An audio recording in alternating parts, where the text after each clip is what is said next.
வணக்கம், நலம் தானா வியூவர்ஸ். இன்றைக்கி சக்கரவள்ளி கிழங்கு இடியாப்பம் செய்ய போகிறோம். அதுக்கு ஒரு கப்பு இடியாப்பம் மாவு எடுத்து வச்சுருக்கோம். அது தண்ணி கொதிச்சிருச்சு. இப்போ ஆஃப் பண்ணிவிட்டு இதில் கொஞ்சமாக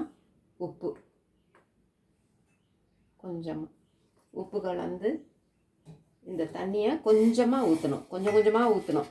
நம்ம சாதாரணமாக இடியாப்பத்துக்கு பிசைஞ்சு நல்லா ஃபுல்லாக பிசைவோம் இல்லையா, அது மாதிரி பிசையாமல் கொஞ்சமாக அப்படியே பொலபொலப்பு தன்மையோடு இருக்கணும்.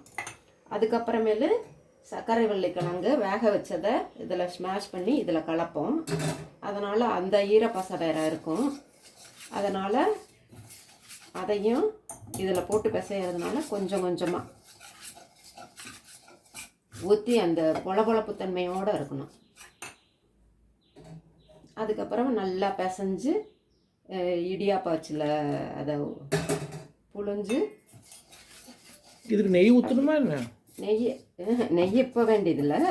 செஞ்சதுக்கப்புறமேலு மேலே தேங்காய் பூ துருவி நெய் போட்டு சர்க்கரை தூவி, சர்க்கரையோ இது நாட்டு சர்க்கரையோ அதை போட்டு சாப்பிட வேண்டியது தான்.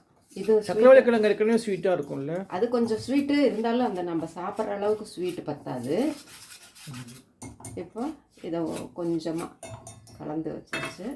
கொஞ்சம் சூடாக இருக்கிறதுனால கை வைக்கல. இந்த இப்போ பிடிச்சோம்னா பிடிக்க வருது பாருங்கள். இந்த அளவுக்கு மட்டும் பிசைஞ்சுக்கிட்டு இப்போ இதில் சக்கரவள்ளி கிழங்கு ஒரு கப்புக்கு 1/4 கிலோ கிழங்கு போடலாம். இது ஆவியில் முதல்லையே வேக வச்சு எடுத்து வச்சுருக்கு. இதை உரித்து நல்லா ஸ்மாஷ் பண்ணிக்கணும். அப்படியும் பத்தலைன்னா, தண்ணி கெட்டிமாக இருந்ததுன்னா, புளியிற அளவுக்கு பத்தலைன்னா லேசாக பச்சை தண்ணி வச்சு ஊற்றி பிசைஞ்சுக்கலாம். அது புளியிற அளவுக்கு.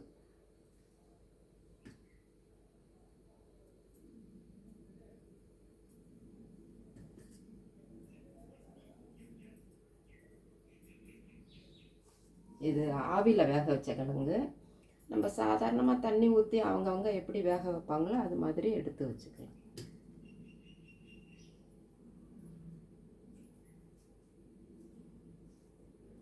ஆவியில் வேக வச்சோம்னா கொஞ்சம் சத்தெல்லாம் ரொம்ப போகாதுன்னு சொல்லுவாங்க. சக்கரவள்ளி கிழங்கு உடம்புக்கு அவ்வளவு நல்லது. பிள்ளைங்களுக்கு இந்த செரிமானம் ஆகாமல் இருந்துச்சுன்னா கூட இதை சாப்பிட்டோம்னா சீக்கிரமாக டைஜஷன் ஆகிடும்.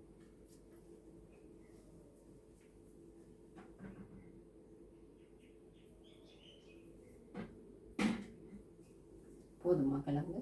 போதும், சரியாக இருக்கும். இன்னொரு பிட்டு கூட போடலாம், நல்லாயிருக்கும்.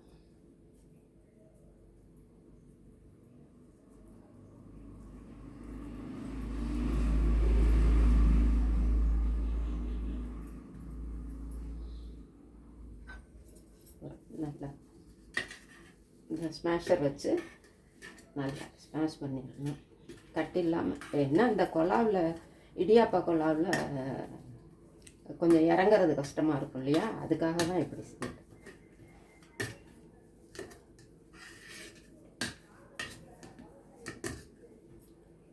நல்லா வெந்துடுச்சு.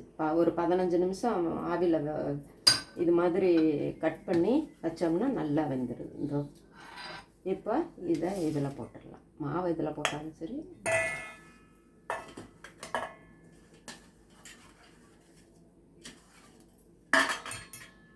இப்போ கையிலேயே பிசைஞ்சுக்கலாம். தண்ணி ஊற்றணும் அவசியம் இல்லை. இல்லை, கொஞ்சம் ஊற்றுறாப்புல தான் இருக்குது. சுடு தண்ணி ஊற்றிக்கலாம்.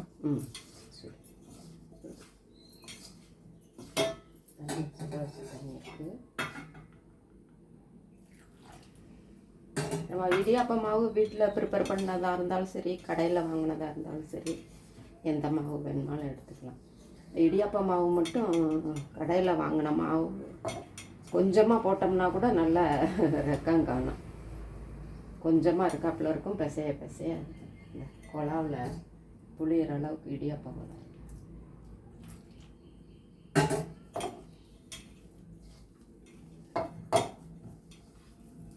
இது ஒரு மாதிரி வித்தியாசமான டேஸ்ட்டாக இருக்கும். கொஞ்சம் ஸ்வீட்டாக இருக்காப்புல இருக்கும் சாப்பிட்றது. இந்த சரியாக பதமத்துக்கு வந்துடுச்சு. இதில் தேங்காய் எண்ணெய் கூட கொஞ்சம் எண்ணெய் ஊற்றிக்கலாம்.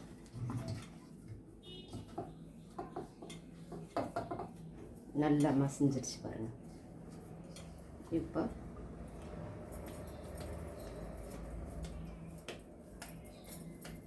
அடுத்த பற்ற வச்சு இட்லி பாத்திரத்தை வச்சிடலாம்.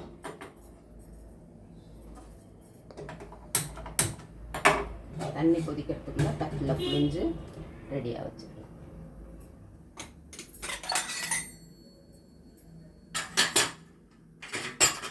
இதில் எப்பொழுதும் போல எண்ணெய் தடவி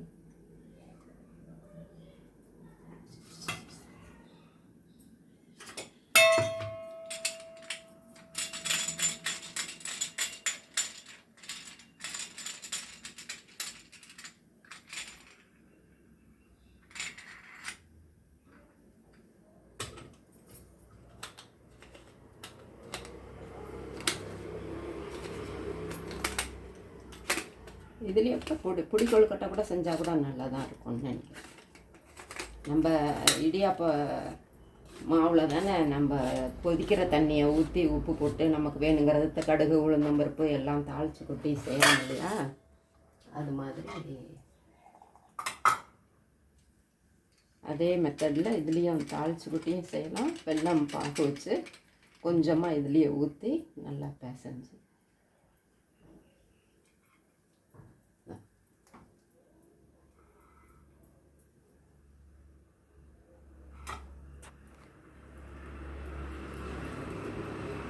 சூப்பராக வருது.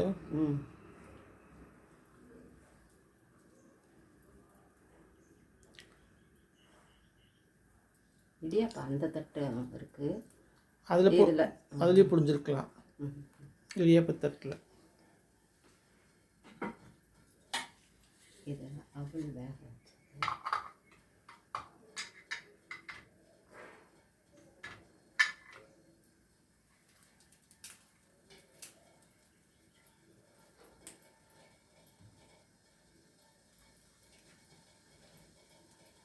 நல்லா மணிமணியாக வருது. நல்லா சின்ன கண்டில்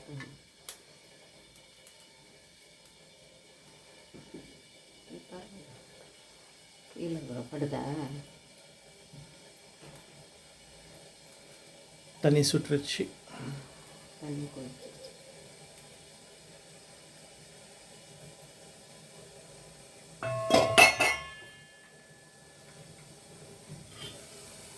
தண்ணி கொதிச்சிருச்சு. ஒரு 7 நிமிஷம்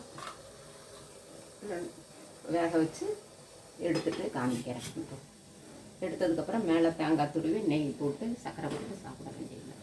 அது டிஃபனுக்கு இன்றைக்கி அது ஸ்வீட்டும் அவல் உப்புமாவும் செஞ்சுருக்கோம்.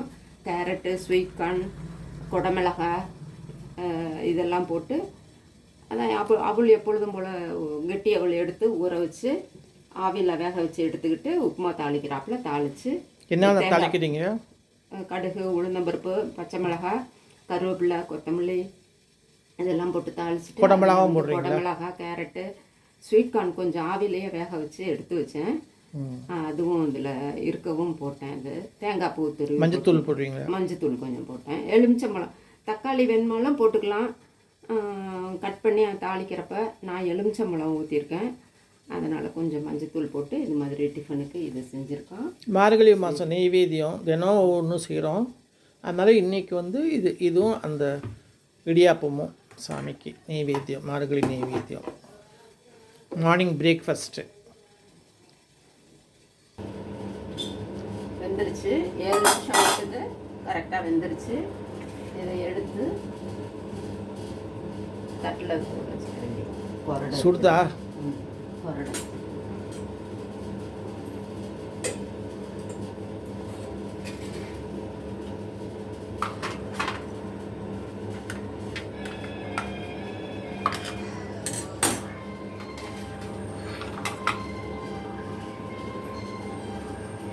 இன்னும் கொஞ்சம் நகர்த்தி வைக்கட்டுமா? தெரியுதா? தெரியுது. டியூக் மேலே காட்டும்.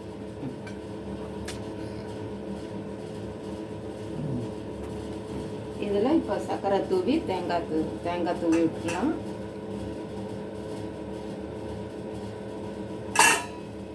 தேங்காய் பூ நல்லா துருவி போட்டாச்சு.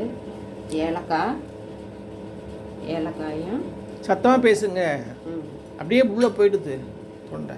ஏலக்காவும் போட்டாச்சு. இப்போ சர்க்கரை போடலாம். சர்க்கரை போட்டுட்டு காமிக்கிறேன்.